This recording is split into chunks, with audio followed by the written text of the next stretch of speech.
अस्सलाम वालेकुम। आप देख रहे हैं सियासी टीवी। कौमी खबरें में आप सबका इस्तकबाल है। मैं मोहम्मद सिद्दीक। सबसे पहले सुर्खियों पर एक नज़र डालते हैं।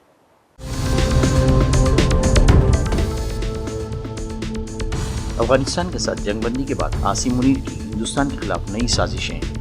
ऑपरेशन सिंदूर को फरामोश न करें, हिंदुस्तान का रद्द-ए-अमल।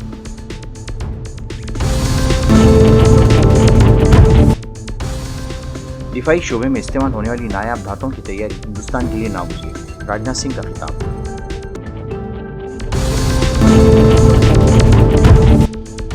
मुल्क दिवाली का जश्न मना रहा है और फौजी सरहदों पर चौकस है। त्योहारों के बावजूद सरहदों पर फौजशिनासी के साथ चौकस है आर्मी।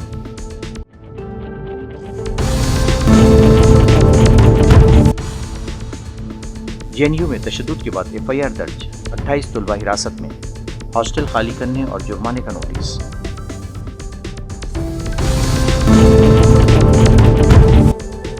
केरला में तूफानी बारिशों से तबाही। 5 अजला में ऑरेंज अलर्ट, कई हलाकतें।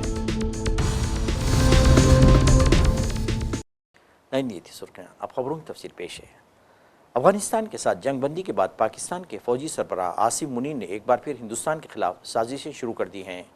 उनका कहना था कि पाकिस्तान एक जौहरी ताकत है और वह खित्ते में किसी भी किस्म के जोग्राफियाई तब्दीली के लिए अपनी सरगर्मियां जारी रखेगा। दूसरी जानिब हिंदुस्तान ने कहा कि पाकिस्तान को ऑपरेशन सिंदूर को फरामोश नहीं करना चाहिए। वज़ीर दिफा ने भी गुज़िश्ता रोज़ दो टोक अंदाज में कहा था, ऑपरेशन सिंदूर तो महज एक ट्रायल था और ये बात पाकिस्तान को नहीं भूलनी चाहिए। वज़ीर दिफा राजनाथ सिंह ने कहा कि हिंदुस्तान के लिए ये बेहद ज़रूरी है कि वो दिफा और एरोस्पेस शोबों में इस्तेमाल होने वाले नायाब धातुओं की तैयारी अपने मुल्क में करे ताकि तकनीकी खुद मुख्तारी को महफूज रखा जा सके। इन्होंने ये बात हफ्ते के रोज़ लखनऊ में पीटीसी इंडस्ट्रीज़ के स्ट्रेटेजिक मटेरियल टेक्नोलॉजी कॉम्प्लेक्स में टाइटेनियम और सिप्राले मटेरियल प्लांट को कौम के नाम वक्फ करते हुए कही। चीन की जानिब से अहम नायाब मादनियात की बरामद पर सख्त ज़ाब्ते आयद करने के पस मंज़र में राजनाथ सिंह ने कहा कि दिफा, खला, इलेक्ट्रॉनिक्स और दीगर सनती शोबों में इस्तेमाल होने वाली इन धातुओं की अहमियत बहुत ज़्यादा है और सिर्फ चंद ही ममालिक के पास उन्हें बेहतर बनाकर आला सतही मसनूआत में तब्दील करने की सलाहियत मौजूद है। मुझे कुछ ज़्यादा नहीं कहना है। उत्तर प्रदेश के विकास का जहां तक प्रश्न है, जहां तक बन सका है वह करने की मैंने कोशिश की है। अब आज जिस सामुदायिक विकास केंद्र का यहां पर लोकार्पण हो रहा है, यह हिंदुस्तान एरोनॉटिक लिमिटेड, यह इस समय हिंदुस्तान में करिश्माई काम कर रहा है। मेरे रक्षा मंत्रालय के ही अंतर्गत ये आता है। और आज के 3 दिन पहले, 3 दिन क्या 2 दिन पहले, नासिक में एचएल की एक हमारी इकाई है, उसने 4.5 जनरेशन की एक फाइटर प्लेन तैयार की है और उस फाइटर प्लेन का लोकार्पण करने के बाद तब मैं लखनऊ आया, नासिक में। यह हमारा हिंदुस्तान एरोनॉटिक लिमिटेड करिश्माई काम कर रहा है। कामों का जहां तक प्रश्न है, मैंने यह संकल्प लिया था कि लोगों को शादी ब्याह अथवा कोई सार्वजनिक इस प्रकार के कार्यक्रम करने होते हैं तो स्थान की कमी रहती है। दर दर लोग भटकते हैं, लोगों से पैरवी कराते हैं, आग्रह करते हैं, तब जाकर कहीं कोई छोटा मोटा स्थान मिल पाता है। मैंने फैसला किया कि हर विधानसभा क्षेत्र में, जो हमारे 5 विधानसभा क्षेत्र हैं, हर में एक बड़ा सामुदायिक केंद्र स्थापित किया जाएगा, जहां पर किसी भी प्रकार का कोई समारोह यदि कोई करना चाहता है तो वहां पर वह कर सकता है। और इसका चार्ज भी मैं समझता हूं बहुत नॉमिनल होगा। कितना कर रहे हैं आप लोग? क्यों अभी तय नहीं किया है, लेकिन पैसा कोई ज्यादा वादा लगेगा नहीं। मैंने कहा है कि इसमें जनता का कोई पैसा ज्यादा नहीं लगना चाहिए, लेकिन इसके रख रखाव के लिए थोड़ा बहुत उतना ही लगेगा जितना कि बड़ी आसानी से शहर आप दे सके, उतना ही लगेगा, इससे ज्यादा नहीं लगेगा, केवल इसके रख रखाव के लिए। तो 5 विधानसभा क्षेत्र में यह काम तेजी के साथ हो रहा है। और आज हमारे भारत रत्न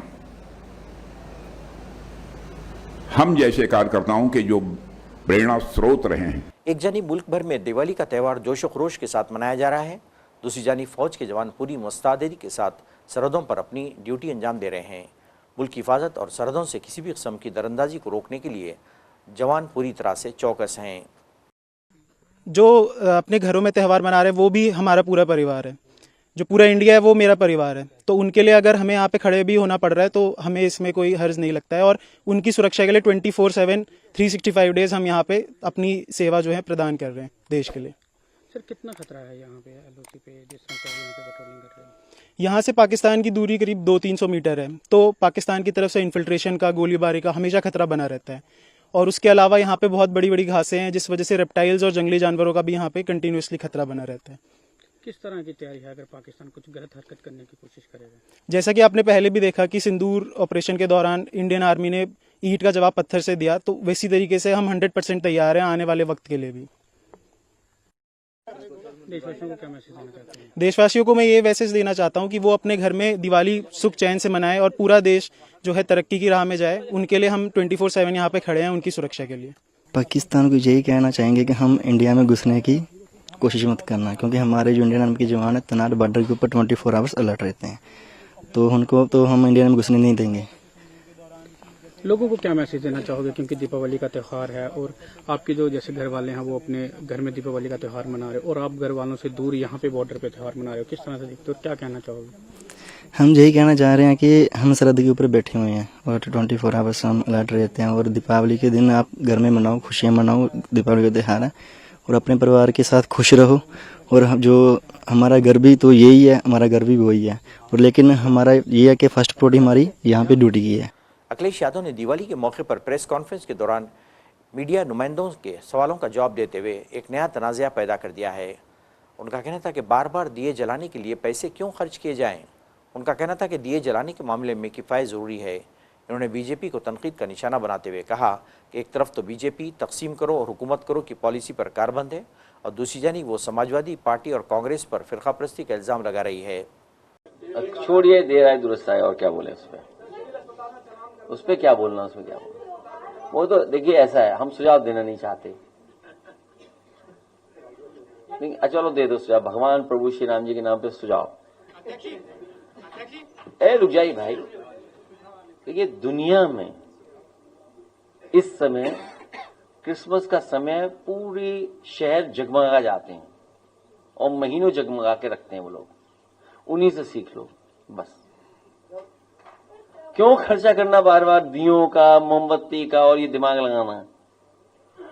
तो फिर क्या उम्मीद करोगे? ऐसे सगा हटाइए इसको, बहुत सुंदर रोशनी कराएंगे हम लोग।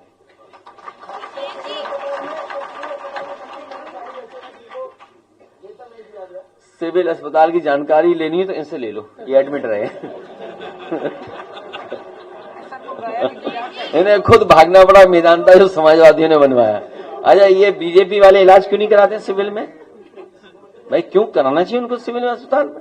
मेदांता क्यों भागते हैं प्राइवेट में, और वो भी समाजवादियों को बनवाए हुए में? समाजवादी सरकार में ही तो बनाया था उन्होंने, सुविधा समाजवादी सरकार में ही तो मिली थी।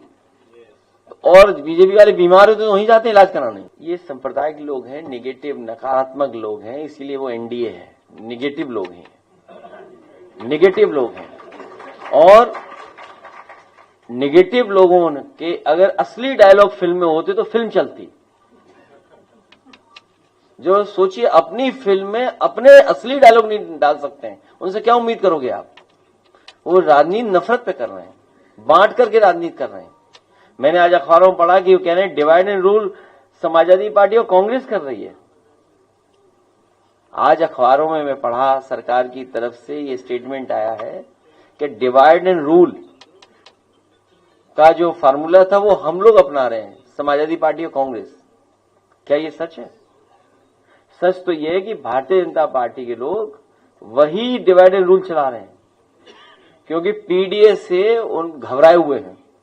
जम्मू कश्मीर में public safety and security act से मुतालिक वज़ीर आला उमर अब्दुल्ला के बयान पर मजलिस के सरबराह असदुद्दीन अवैसी ने तंज करते हुए कहा, सब कुछ लुटाकर होश में आए तो क्या कहा, दिन में अगर चिराग जलाए तो क्या किया।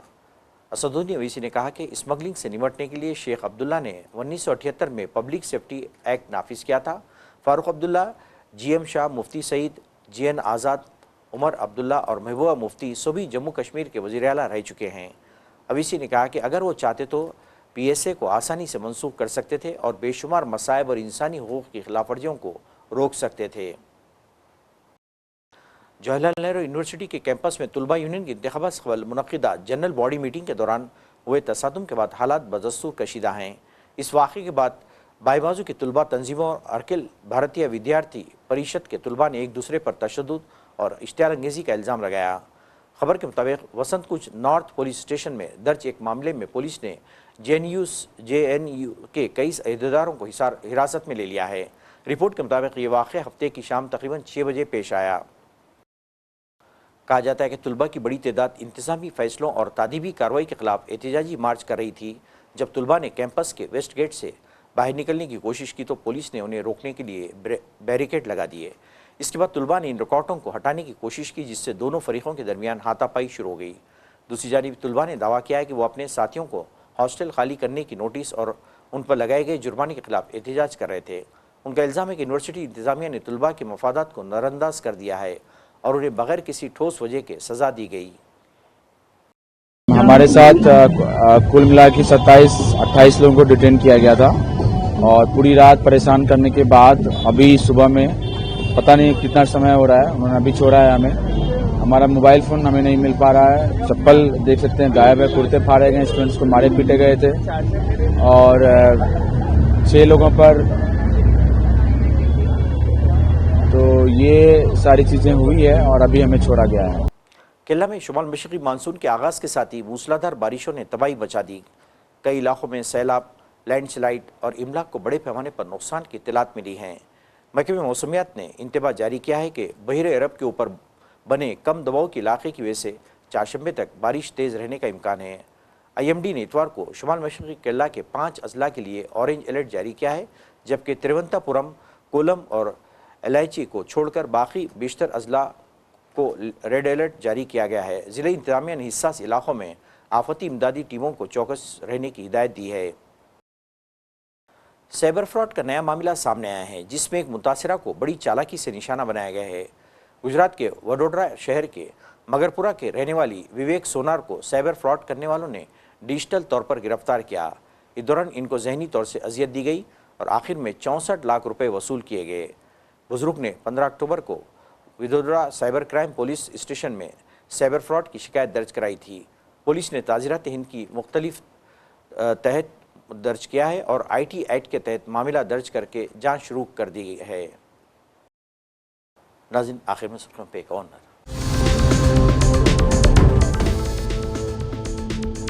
अफगानिस्तान के साथ जंगबंदी के बाद आसिम मुनीर की हिंदुस्तान के खिलाफ नई साजिशें, ऑपरेशन सिंदूर को फरामोश ना करें, हिंदुस्तान का रद्द-ए-अमल।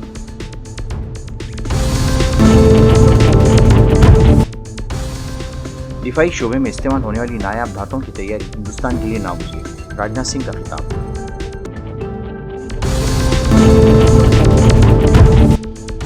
मुल्क दिवाली का जश्न मना रहा है और फौजी सरहदों पर चौकस हैं। त्योहारों के बावजूद सरहदों पर फौजशिनासी के साथ चौकस है आर्मी।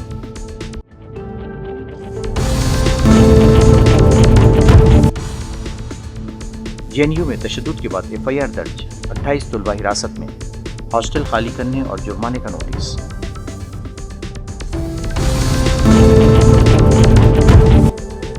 केरला में तूफानी बारिशों से तबाही, 5 अजला में ऑरेंज अलर्ट, कई हलाकतें। इसी के साथ ही कौमी खबरनामा खत्म होता है। मुझे और सारी सियासत की टीम को इजाज़त दें। अल्लाह हाफ़िज़।